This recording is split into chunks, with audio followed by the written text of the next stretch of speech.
Hi everyone, I'm glad you're here. Thank you very much for joining me. I guess the rains and winds from Cyclone Alfred are now starting to make landfall there in Australia. Yeah, I'm praying for your safety over there to our friends there in Australia. Thousands of residents in eastern Australia have been ordered to evacuate or stay indoors as Cyclone Alfred lashes the region with torrential rain.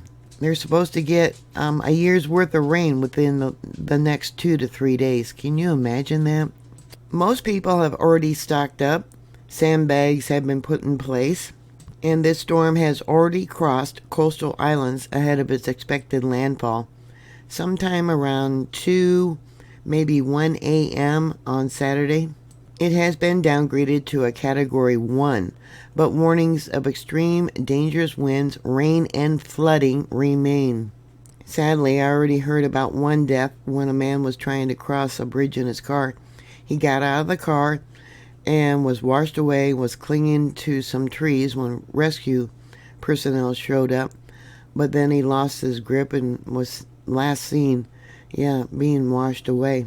More than 250,000 homes were without power from northern Brisbane down to Lismore. Thousands of residents have been ordered to evacuate, while those living in Brisbane have been urged to stay indoors, while public transport service has now been halted. Airports are closed to commercial flights, and they don't know when they'll reopen. And there's always some idiots. Yeah, you can't fix stupid.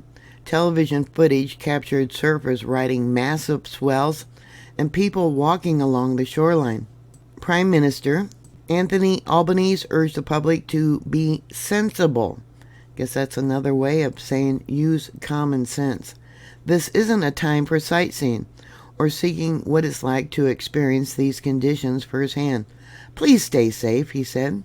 There in Brisbane, with a population of nearly 3 million people, they've been urged not to travel. The city council advised residents to take shelter in the strongest, safest part of the building that they are in. Stay away from windows. You could take shelter in a bathroom, a walk-in closet, or a hallway. Stay there until the storm passes. A lot of people might be trying to call emergency services, but they're saying that emergency services may not be able to get to you because it's too dangerous. If you couldn't get plywood to cover your windows in your home, they are also recommending that you use heavy blankets or a mattress and keep all doors and windows, of course, closed. Can you believe you need to tell people during a cyclone to keep your doors and windows closed? Here's a radar image that they have posted on X. Yeah, we got some outer bands over here, and I'll bring it down a little bit. You can see the different names of the towns. Yeah, and they can create tornadoes, so be aware of that. Don't drive through flooded water. They're saying that this storm could dump anywhere between 1 foot and 2 inches to 2.5 feet of rain. That would be 350 to 450 millimeters. They're saying they could have wind gusts up to 49 miles an hour or 80 kilometers per hour across Brisbane metropolitan area. And they're warning people that the rain may continue for the next 36 hours right across southeast Queensland and northeast NSW. The local news there in Australia is saying that this is a rare event. Is that true for those of you that live there? As of Friday night, their time, they're a day ahead of us. They had already done 5 flood rescues there.